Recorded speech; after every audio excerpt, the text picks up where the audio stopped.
Imagina a cena. Pensam num jovem recruta do Exército Brasileiro, lá no início dos anos 70, que é de repente despachado para o meio da selva amazônica fechada. Um choque de realidade absurdo. Total. E a missão dele é caçar um homem que a população local jura de pés juntos que, tipo, nem humano é. Nossa lenda do Oswaldão, né? Exatamente.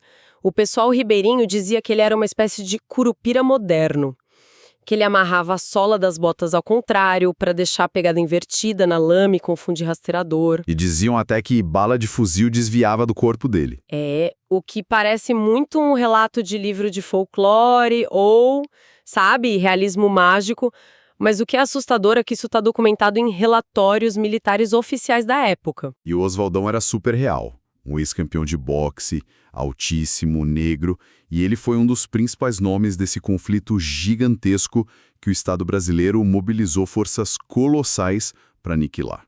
E depois tentou apagar completamente da memória nacional, né? Com certeza, apagar todos os rastros. Pois é. E é exatamente para as sombras dessa floresta que a gente vai olhar hoje. Bem-vindos a esta análise profunda sobre a guerrilha do Araguaia. Um episódio brutal que aconteceu entre 1972 e 1975. É um mergulho denso. Muito denso. E para conseguir montar esse quebra-cabeça, a gente reuniu uma montanha de documentos impressionante aqui na nossa mesa. Tem muita coisa. Relatórios desclassificados do extinto SNI, que era o Serviço Nacional de Informações. Jornais da época também. Sim, jornais, processos da Comissão de Anistia detalhando as reparações e vários artigos acadêmicos que investigaram o que sobrou daquela região décadas depois. E o nosso objetivo com esse material todo não é só, ficar listando data de batalha. A gente quer entender a engrenagem desse confronto. A missão hoje é seguir uma cronologia clara. Isso, começando pelo planejamento silencioso do Partido Comunista do Brasil, o PCdoB, lá no interior da mata. Até chegar no choque tático entre os guerrilheiros e os militares, e, infelizmente, no extermínio. Sem esquecer de olhar para a relação com os camponeses e para o papel inacreditável do Zezinho do Araguaia. A história dele parece, juro, roteiro de cinema. Mas antes da gente dar esse primeiro passo na selva, a gente precisa fazer uma pausa para um aviso que é, fundamental para quem está acompanhando a gente. Com certeza. Olha, o material que a gente está dissecando hoje carrega narrativas de um período historicamente muito traumático, sombrio e carregado politicamente. Exato. Os documentos trazem uma mistura bem pesada.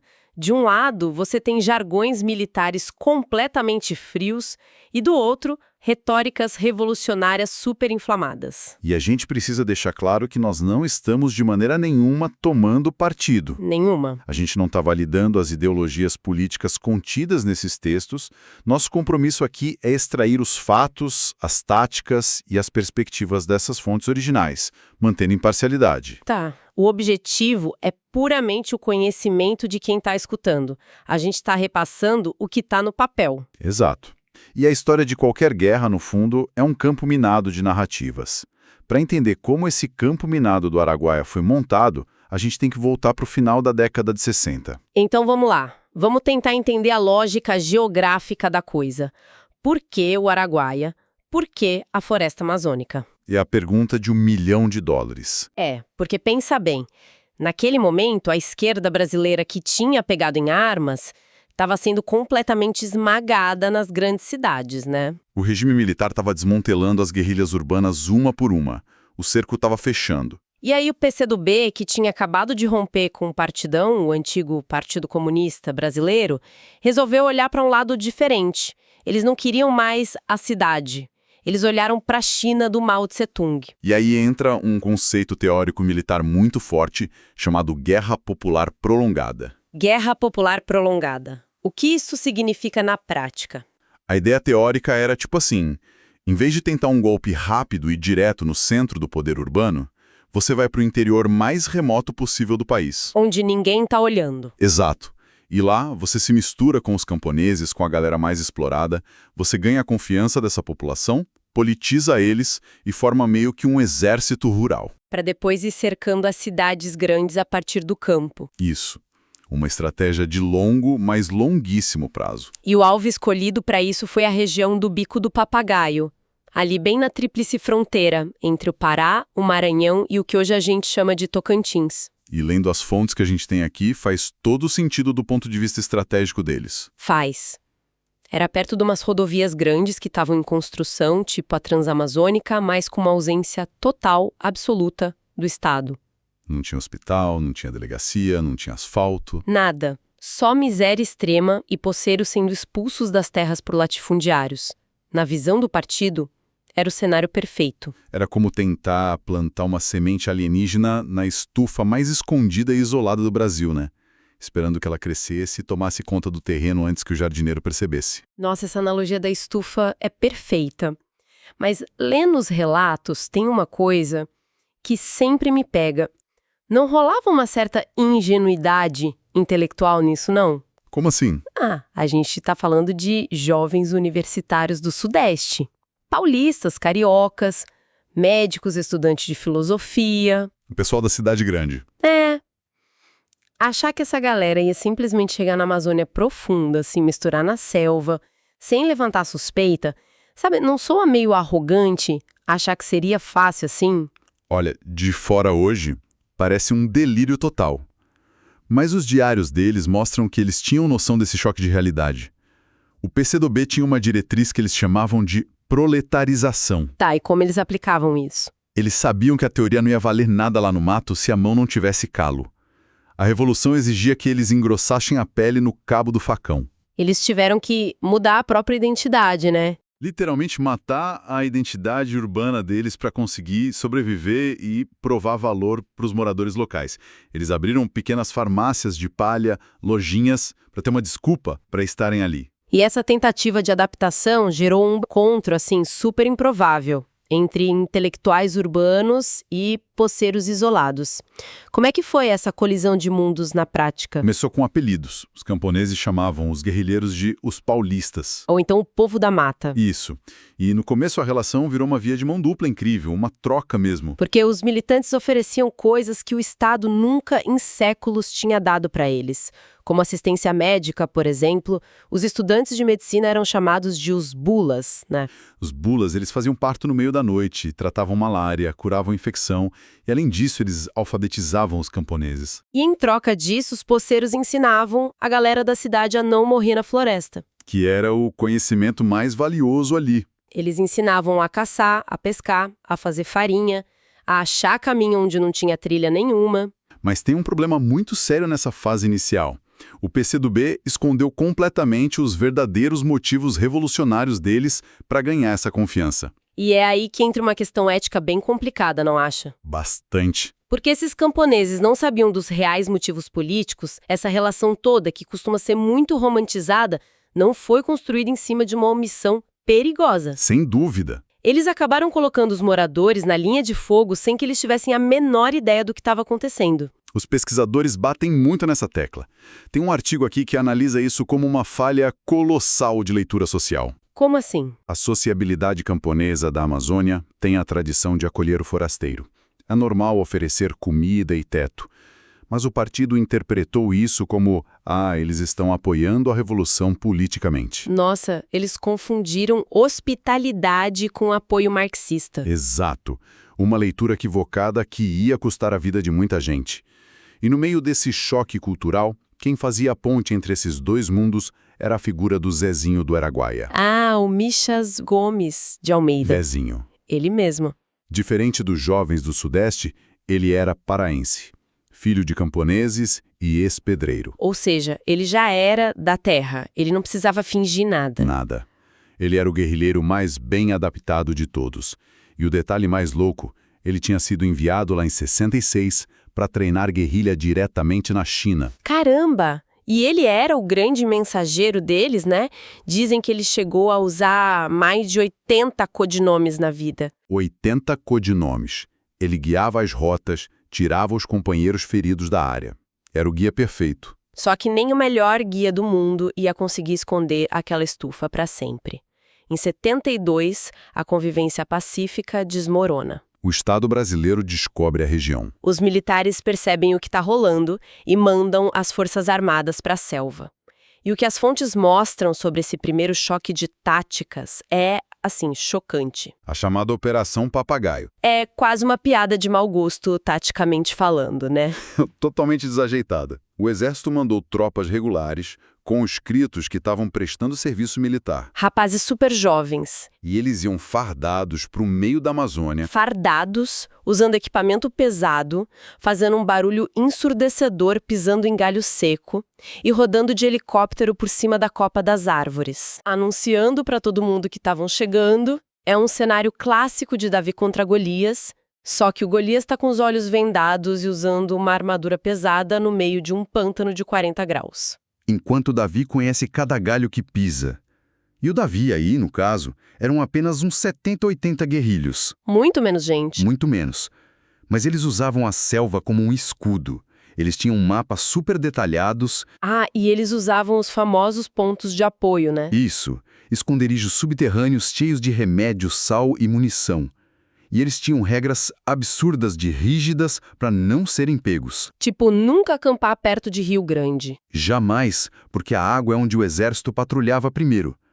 E foi justamente nessa fase que o exército, rodando em círculos, sem achar ninguém, começou a criar aquela visão paranoica de que todo mundo ali era inimigo. Porque na lógica da doutrina de segurança nacional da época, se eles não conseguiam achar os guerrilheiros, a culpa era do camponês que estava escondendo eles. Eles começaram a olhar para a pobreza extrema da região, não como um problema social, mas como a prova de que a população inteira era subversiva. O que nos leva para a fase mais sombria da nossa cronologia, final de 73 a 75. Quando o Golias percebe que está perdendo o jogo de gato e rato, ele simplesmente muda as regras de uma forma implacável. A temida Operação Marajoara. Eles tiram as fardas e mandam as tropas de elite, certo? Exato. O exército percebeu que farda não funcionava no mato. Eles mandaram equipes descaracterizadas. Soldados barbudos, cabeludos, vestidos de mateiros ou garimpeiros. Operando em esquadrões minúsculos, os chamados Grupos Zebra. E aí que a tática fica cruel de verdade.